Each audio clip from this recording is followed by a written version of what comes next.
क्या मकसद है प्रेस कॉन्फ्रेंस में? देखिए, आप मीडिया बंधु अच्छी तरह जानते हैं कि कुछ दिन पहले एक ऑडियो वायरल हुई थी जो हमारे माननीय डीडीसी चेयरमैन जनाब मान सिंह जी, जिन्होंने एक ऐसे भद्दे शब्दों का इस्तेमाल किया किसी पर्टिकुलर कम्युनिटी के ख़िलाफ़। दलित बरादरी के लोगों ने प्रोटेस्ट किया। ये डेमोक्रेटिक हमारा लोकतंत्रीय हक है। अगर हमारी सरकार जो भी पावर में है, चाहे वो बीजेपी की हो, कांग्रेस की हो, एनसी की, पीडीपी की, किसी भी पार्टी की अगर सरकार हो, तो उसके खिलाफ नारेबाजी होती है।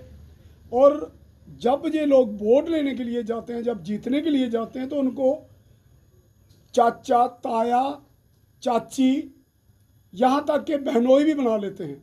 लेकिन जब वोट मिल जाते हैं, बन जाते हैं, तो फिर उनको दो कौड़ी का उनकी खसलत पर, उनकी औकातें गिनते हैं, उनकी जात पर ये तानाकशी करते हैं। इस तरह का व्यवहार एक रिटायर्ड कर्नल, मैं तो कहता फौज में तो जातिवाद का नाम ही नहीं होता। मुझे लगता है कि इनका कर्नल का ओहदा भी शायद कोई जाली हो सकता है।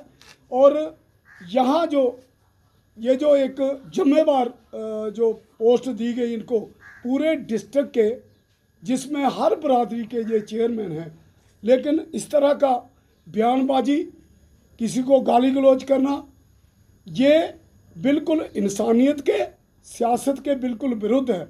लीडर वो है जो पब्लिक की सेवा में, पब्लिक की इज्जत मान, उसका स्वाभिमान का ध्यान रखे।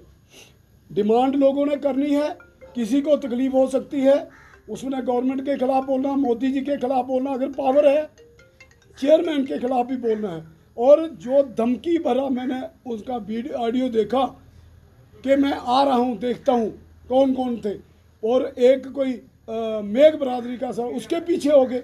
ये इस तरह का जो विचार उन्होंने प्रकट किए, बहुत निंदनीय, हम इसकी निंदा करते हैं। और बीजेपी सरकार का ये चेहरा जो ऐसे नेताओं के माध्यम से बाहर आता है, क्योंकि अंदर से जो लोग भी बोलते हैं, उनकी मानसिकता जो है वो इसी तरह है। जैसे कर्नल मान सिंह जी ने ये अपना बयान दिया, ये अंदर अंदर से इन्हीं लोगों के बयान है।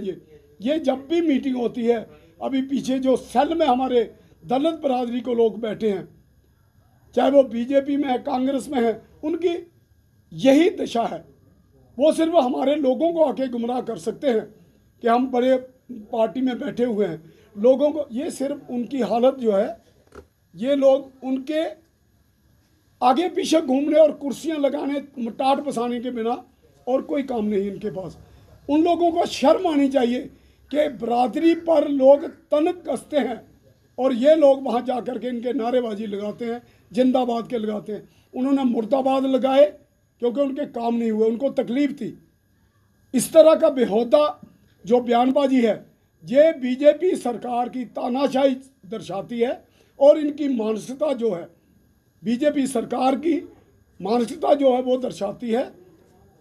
हमारी मोदी सरकार जी से, यहाँ के जो एहलकार हैं, यहाँ के जो जिम्मेदार हमारे मिनिस्टर साहब हैं, जहाँ जितेंद्र सिंह जी, उनसे हमारी गुजारिश है कि ऐसे लोगों को फौरी तौर पर बर्खास्त किया जाए।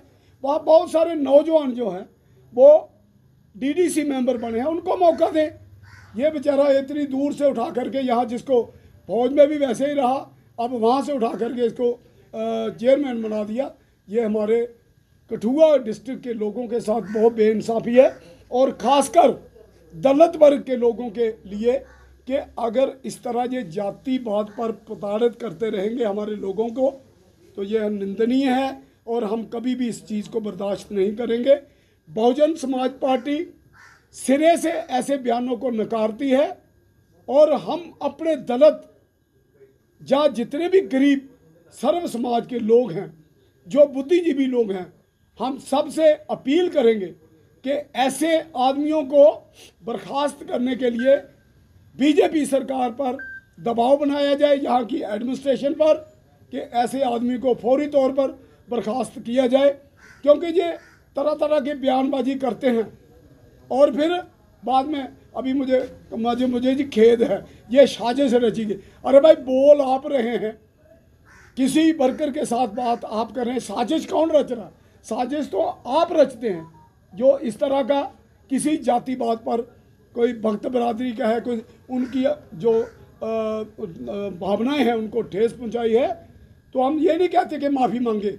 हम बीजेपी को सीधा चैलेंज करते हैं कि इस आदमी को अगर बर्खास्त नहीं किया, क्योंकि पहले भी हम चुपचाप ये तमाशा देखते हैं कि चलो यार आज नहीं कल सुधर जाएंगे, लेकिन ये सुधरने वाले नहीं, क्योंकि इनकी जो उस इलाके की जहाँ के ये रहने वाले वहाँ की लोगों की सोच, लोगों के प्रति इसी तरह का दुर्व्यवहार जो उन लोगों के साथ करते हैं, ये सामने आया है।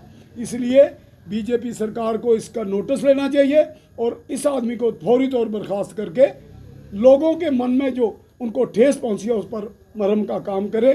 जय भीम। आज जो प्रेस कॉन्फ्रेंस है ये बहुजन समाज पार्टी के स्टेट प्रेसिडेंट श्री सोमराज मजोत्रा की तरफ से रखी गई है, जो पूरी स्टेट में दलित समाज को रिप्रेजेंट कर रहे हैं। कल की एक वीडियो वायरल हो रही है, हमारे जो डीडीसी के चेयरमैन हैं कर्नल मान सिंह जी, उन्होंने कहीं डेपुटेशन, कई लोग प्रोटेस्ट कर रहे थे रोड के लिए, तो उन्होंने कहा कि एक तो उन्हें 10 बार ऐसा बोला बहन चोद माँ चोद, ये बहुत गंदी बात है। उन्होंने बोला ये कि मी के पीछे चल रहे हैं। अगर कोई दलित समाज का कोई पढ़ा लिखा इंसान लोगों को रिप्रेजेंट कर रहा है, लोगों के मसले हल कर रहा है, तो इस पार्टी को इतनी तकलीफ नहीं होनी चाहिए थी। क्योंकि बीजेपी में ऐसा अक्सर बोला जाता है ये मेघ है, ये माछे है, ये चमार है। हमारे कठुआ में भी ऐसा होता है। ऐसा क्यों हो रहा है? जब इलेक्शन आता है तो ये बोलते हैं कि सर्व समाज, सबका साथ सबका विकास। इलेक्शन के टाइम सब हिंदू, सब भाई भाई, लेकिन इलेक्शन हो उसके बाद कोई नहीं पूछता, तब सब अपनी अपनी जगह पे देखते हैं जी कि जी शेड्यूल कास्ट है, जी मुस्लिम है, जी सिख है, जी ईसाई है। इसलिए हमने जो कल को ऑडियो वीडियो देखी थी उसमें हमने प्रोटेस्ट करना है। अगर इस पर कोई बीजेपी हाईकमान ने या एडमिनिस्ट्रेशन ने कोई कार्रवाई नहीं की, हम आज का दिन देखेंगे। क्योंकि मान सिंह ने मीडिया में माफ़ी मांगी है, लेकिन हमने कल भी बोला था अपनी बरादरी में कि हम बरादरी की मीटिंग बुलाएंगे डिस्ट्रिक्ट की, वहाँ आकर मान सिंह माफ़ी मांगेगा। अगर बरादरी की तरफ से कहीं किसी भी बरादरी को ऐसी कोई शब्द बोला हो तो उसके लिए हम गुनाहगार हैं, लेकिन आज तक ऐसा नहीं हुआ। इन्होंने ही बीजेपी में जो लोग बैठे हैं, मोर्चों में बैठे हैं, वो ऐसे चुप करके बैठे हैं कि वैसे उनके ही वो पालतू हैं। भैया आप समाज के लिए काम कर रहे हैं, सबको देखो ना। एक अगर पार्टी एक है, बरादरियाँ तो अलग अलग है ना, किसी को ऐसे टार्चर तो मत करो ना। इसलिए हम ये रिक्वेस्ट करते हैं, गुजारिश करते हैं बीजेपी हाईकमान से और एडमिनिस्ट्रेशन से कि इनका जल्दी से जल्दी इस्तीफा लिया जाए, ताकि आगे कोई ऐसा मसला ना बने जिसके लिए लॉ एंड ऑर्डर की प्रॉब्लम बने। जय भीम, जय भारत।